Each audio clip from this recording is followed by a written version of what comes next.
Estamos con Fabio Costa para hablar de libros porque es el librero. ¿Cómo estás, Fabio?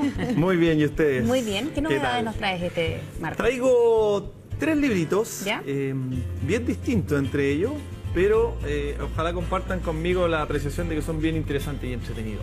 Partamos por lo que es política, tal vez. ¿Ya? Ahí está. El nuevo libro de Andrés Velasco y Daniel Brieva, Liberalismo en tiempos de cólera. ¿Ya?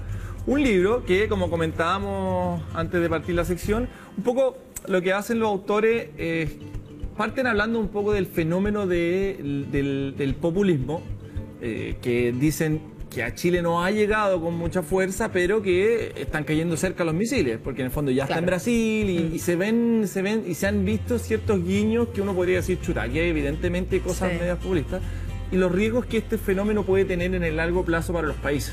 Porque finalmente son discursos que se instalan en los países con promesas súper atractivas, pero bastante vacías. Sí. Una mención que hace en el fondo que él dice, para que tengamos ojo, por ejemplo, en las últimas campañas presidenciales teníamos el discurso por un lado de los tiempos mejores y por el otro lado del tema de la desigualdad.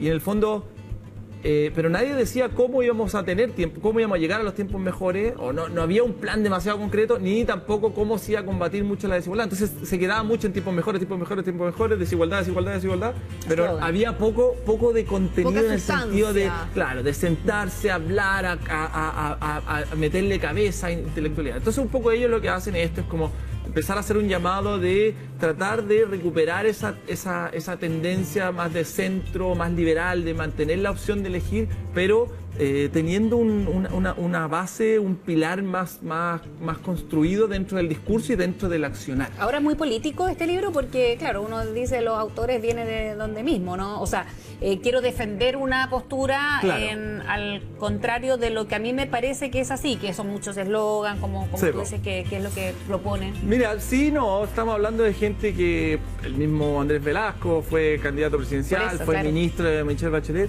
pero también sale, o sea, la historia de él con el bando con el que él estuvo también ha tenido sus cosas. Entonces él un poco se ha ido haciendo su espacio, él creó su partido. Entonces yo creo que lo que buscan y la percepción que a mí me dio es que ellos tratan de instalar y darle fuerza a un centro más moderado, que propone y que da alternativas y que da ideas sin caer en estos extremos un tanto como medio, claro, es como el camino fácil que agarra los votos rápidos, pero no construye. Claro, y además en una situación tan particular que se vive por estos días en que finalmente la gente termina queriendo escuchar lo que ya tienen como preconcebido, y eso es súper riesgoso. ¿Para qué hablamos en las redes sociales? Que muchas veces no se dan el tiempo que tú puedes mostrarle hartos datos de lo que se está planteando, y pasa con las fake news, de que no es así y no se logra revertir, porque finalmente, y se transforman en cajas de resonancia de ciertas posturas,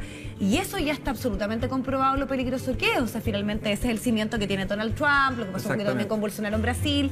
Yo imagino que también eso es un poco a lo que deben responder hoy día la intelectualidad, sobre todo la intelectualidad política, de cómo entregar una respuesta a una situación tan compleja como esa. En estos tiempos. Bueno, justamente ese concepto de la intelectualidad política es lo que ellos de cierta forma tratan de como hacer el llamado a que eso sea lo que prime, más que justamente porque hoy día la tecnología nos permite saber qué es lo que dónde la gente hace el clic, entonces es muy fácil ir ahí para que ese clic se transforme en un voto rápido. Sí, claro. La intelectualidad finalmente es la que hace el clic, el voto rápido es el que en el fondo finalmente causa estrago en el largo plazo.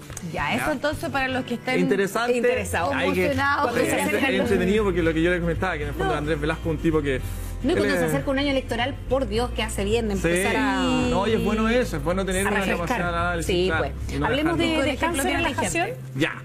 El otro que viene es una nueva novela. A mí yo les reconozco que me llamó harto la atención porque esta novela, mira, la voy a mostrar acá, se llama Mi año de descanso y relajación. Ya, por ahí partí interesándome, y más encima esta venía con una banda que decía el libro del que todo el mundo está hablando en Estados Unidos.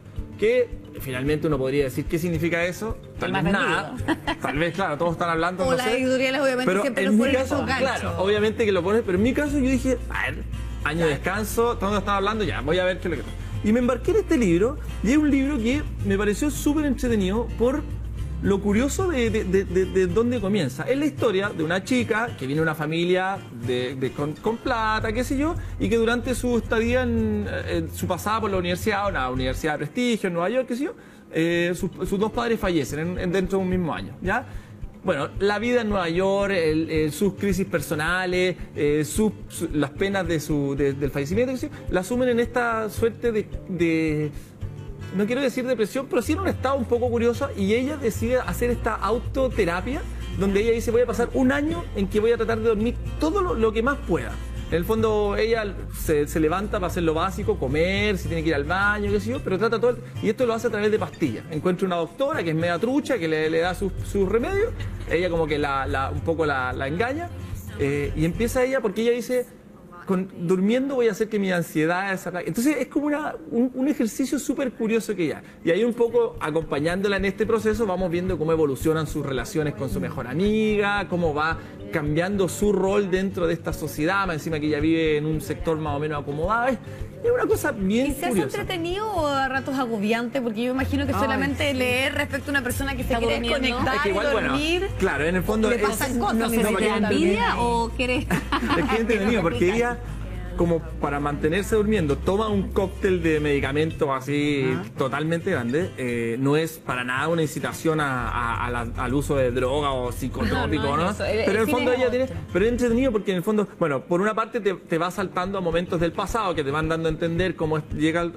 a su situación, pero por otra parte también le van pasando cosas que ella cuando está media como groggy por el uso, también hace cosas que ella no recuerda. Entonces se comunica con gente, el ex, la amiga que después ella no la quiere ver, y después, bueno, cuando empieza a salir de este estado también empezamos a ver cómo se empieza a reactivar un poco su vida, que ya cuando empieza a terminar este año. Y luego de leértelo, ¿entendiste por qué era el libro del cual estaban todos hablando en Estados Unidos? Yo creo que por lo curioso de la propuesta, no sé, claro, a mí yo nunca me había enfrentado, a mí me gustan estos libros que proponen cosas que son totalmente curiosas, porque al final del día, como que uno dice, bueno, estoy mal, como que uno siempre tiene que decir, bueno, tengo que salir, hacer ejercicio, alimentarme bien. No, esta niña hace todo lo contrario, dormir, se alimenta pésimo, pero ella está convencida que su terapia consiste en que durmiendo va a adormecer esos malestares y van a pasar. Perfecto. Eso es muy curioso. Me tincó. Tiene lo suyo, hay que saber que es un libro curioso, pero tiene lo suyo. ¿Y el tercero? Ya, bueno, y el tercero, y este es un libro que en lo personal a mí me encantó. Yo lo leí hace un tiempo, sí, en mi búsqueda como de crecimiento profesional. Y uno diría, ¿por qué uno lee al Lobo de Wall Street para crecer profesionalmente? El Lobo de Wall Street, que es un personaje que se hizo así ya masivamente famoso con la película de Leonardo DiCaprio, una película que en el fondo muy extraordinariamente interpretado, y que en el fondo es una cuestión de exceso, es un tipo que era totalmente tramposo, trucho, en el fondo, y tenía una vida que uno dice, bueno, terminó preso, en ese nivel, preso en una cárcel que era totalmente elitista y otro nivel, pero en el fondo finalmente él tuvo que pagar sus consecuencias. Pero este tipo, dentro de su línea de los abusos que le costó su matrimonio y cayó, o sea, terminó en rehabilitación, que yo, cuando él ya empieza a rearmarse, ya vuelve a ponerse de pie después de todo lo que vimos en la película, que es muy cierto, uno lee la biografía y son cosas reales, él empezó a convertirse hoy día él hace charlas alrededor de todo el mundo, un poco motivacionales y un poco ligado al tema de las ventas. Y en este libro él explica un poco su sistema de venta que él creó cuando él echó a andar su empresa de inversiones, ¿ya? Que en el fondo, la persuasión al otro, ¿no? Que, claro, es todo un tema de construir esa relación y ese lograr esa venta. Ahora, en esta parte, él es súper enfático en decir a él, tú puedes tomar esto y usarlo totalmente sin ninguna ética. Y él como que te incentiva todo el tiempo a decir, háganlo para bien, yo hoy día ya estoy rehabilitado, en el fondo no quiero que hagan lo que yo hice porque finalmente el costo es muy alto. Pero él te va enseñando. Ahí le pone, ¿cómo se llama esto? Programación neurolingüística. Hay hartos temas que en el fondo él va ahondando porque él fue desarrollando esto. Y piensa que es un sistema que él le traspasó a todo a su ejército de seguidores que tenía, y eran todos una máquina de vender. Claro, lo hacían de una forma bien gris, pero en el fondo es un sistema que él fue perfeccionando. Entonces, sí hay algo. Por ejemplo, hay una cuestión que a mí me encantaba, que en el fondo él decía, cuando tú enfrentáis una reunión y la enfrentáis con esta sensación de que vengo a conquistar el mundo, porque uno de repente va a cosas que tú te sentís con la seguridad y hay cosas que vais más achunchados y obviamente que los resultados son distintos. Entonces él te dice, busca qué cosas te hacen sentir esa sensación de estar bien parado para replicarle y tratar de él. Y él hablaba, no sé, de un juguetito de niño que le recordaba no sé qué cosa, entonces lo andaba riendo en el bolsillo y antes de la reunión como que lo tocaba. Eso lo envalentonaba, y llegaba, y entonces llegaba con una... Ese es el tipo de cosas que este libro te entrega, que en el fondo es por qué me gustó y por qué lo encuentro interesante. Y aparte que yo también leí la historia y qué sé yo, y lo encuentro divertido. Siempre hay algo que aprender dentro de lo que no hay que replicar. Siempre, pues gracias, Fabio. No, gracias muy bien, a ustedes. Que tengas un buen martes. Gracias. Igualmente, buena semana. Vamos a la pregunta que les hacíamos en el día de hoy, que son estas malas cifras respecto a la cantidad de deporte que hacen los adolescentes principalmente en nuestro país. O los que no hacen, deportes que no hacen, porque un informe internacional ubicó a Chile en el penúltimo lugar a nivel mundial en actividad física en niños. Creen que se debiese aumentar las horas mínimas de educación física en los colegios y ahí está el resultado final.